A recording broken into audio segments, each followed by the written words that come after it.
podcast Suara Inovasi, di mana ilmu teknologi dan masa depan dibahas hari ini. Hai semuanya, perkenalkan saya Apria Rizky-Fatia. Dan saya Wayan Sutyani yang akan menemani kalian kurang lebih selama 15 menit. Baik, tema kita hari ini adalah perkembangan ilmu pengetahuan dan teknologi serta dampaknya bagi kehidupan.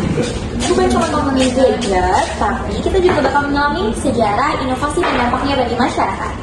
Baik, pada podcast kali ini sangat spesial nih. Kita kedatangan ada 4 narasumber yang akan menemani kita pada podcast kali ini. Baik, saya persilahkan kepada narasumber untuk memperkenalkan dirinya.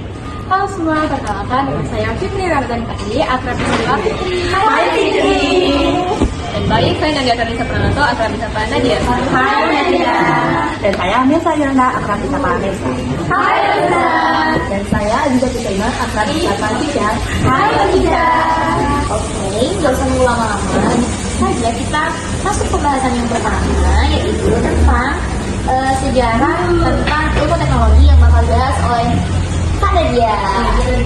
Oke Nadia, silakan ya. Nah baik, terima kasih atas kesempatannya. Nah, pertama-tama kita perlu mengetahui dulu bahwa perkembangan suatu negara itu dipengaruhi oleh perkembangan ilmu pengetahuan dan teknologi pada negara itu sendiri. Oh iya ya. Jika ilmu pengetahuan dan teknologi suatu negara itu berkembang, maka otomatis negaranya pun juga ikut berkembang kan? Nah, seperti itulah di Indonesia sendiri itu kepedulian terhadap ilmu pengetahuan dan teknologi sudah dikembangkan sejak zaman kolonial. Pada akhir abad ke-18, pemerintah Hindia Belanda mendirikan lembaga pengetahuan dan teknologi bernama Batavia Aerospace Vaartbedrijf atau BPMK dan lembaga biologi molekuler Eijkman. Nah, sekarang itu BPMK lebih dikenal dengan nama Museum Gajah. Museum Gajah itu yang di Jakarta kan? Iya betul. Dan masih banyak lagi lembaga-lembaga lainnya yang didirikan oleh Belanda.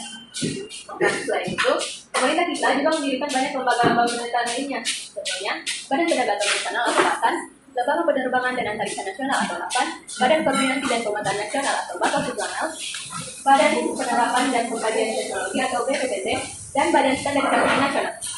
Juga ya, berbicara tentang Indonesia, setahu sejarah pasca kemerdekaan itu terbagi menjadi dua kader. Nah, baik, selanjutnya kita akan membahas teknologi komunikasi Indonesia. Nah, kepada Melsa, bagaimana sih teknologi komunikasi Indonesia itu?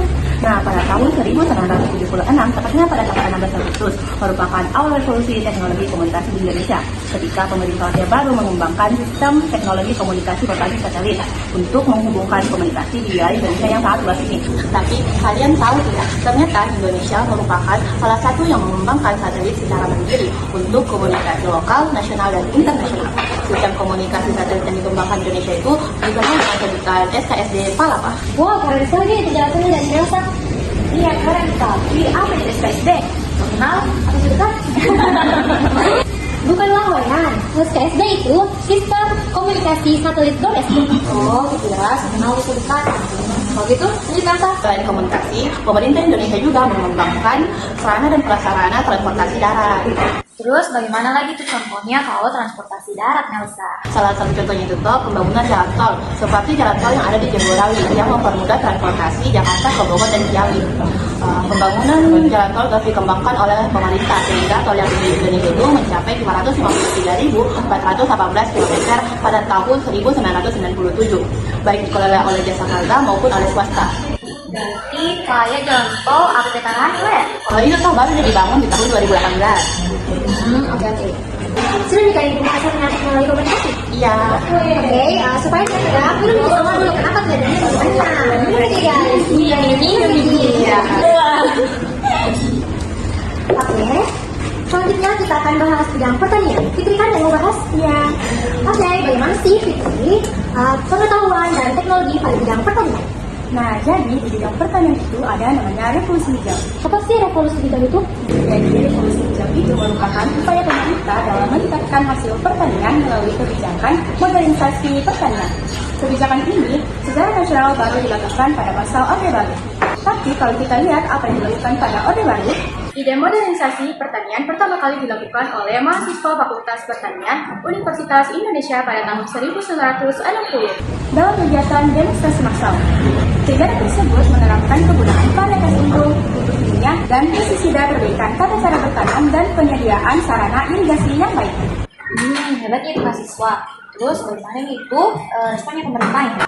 Nah, pemerintah kemudian memformulasikan program tersebut menjadi bimbingan massal atau yang disingkat dengan BIMAS. Kemudian dikembangkan lagi menjadi intensifikasi massal, lalu diubah lagi menjadi intensifikasi khusus.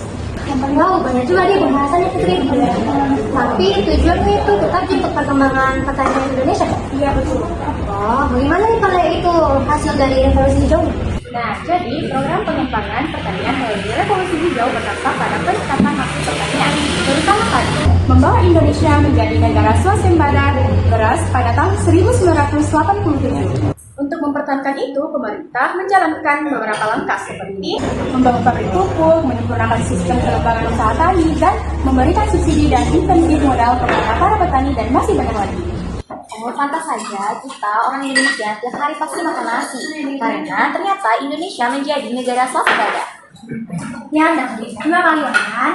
Baik, setelah kita membahas efek dalam berbagai bidang di Indonesia, selanjutnya kita akan membahas dampak dari perkembangan teknologi di Indonesia. Kalau bicara tentang teknologi, pastinya mempunyai sisi positif dan sisi negatifnya. Kalau begitu, mari saja langsung kita dengar penjelasannya dari Cica.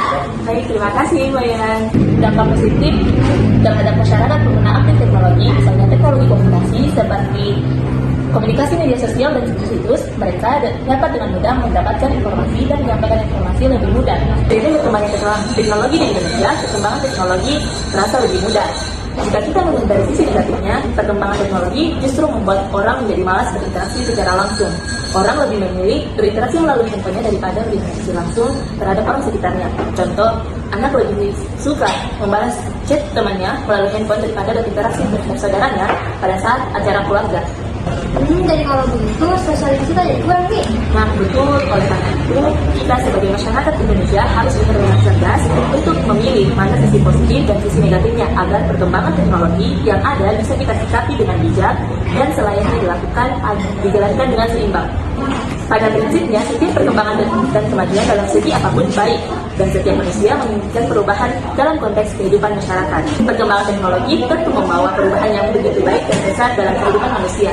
Perkembangan itu baik adanya jika sesuai dengan apa yang diharapkan. Ya, pada hakikatnya perkembangan teknologi dan pengaruhnya dalam kehidupan masyarakat adalah hal yang tidak dapat kita hindarkan. Tetapi kita dapat melakukan tindakan yang bijaksana terhadap diri kita sendiri, keluarga, dan juga masyarakat luas agar kemajuan teknologi tidak sampai menggeser dari diri kita sebagai manusia yang memiliki norma dan juga nilai-nilai yang luhur. Betul sekali ya teman-teman. Oke, baik. Tibalah kita di penghujung pembahasan. Yaitu penutup, dan kita juga mau mengucapkan terima kasih kepada 4 narasumber kita yang menyempatkan diri untuk datang ke podcast kami. Dan kita juga mau menunjukkan nih hasil dari podcast kami, yaitu kita sebagai Gen Z nih yang hidup berdampingan dengan ilmu teknologi harus bisa memilah dan memilih sisi positif yang bisa bermanfaat untuk kehidupan kita, dan membuang sisi negatif yang merugikan dan membuat kita menjadi sosialisasi dari informasi kita. Dan kita tutup dengan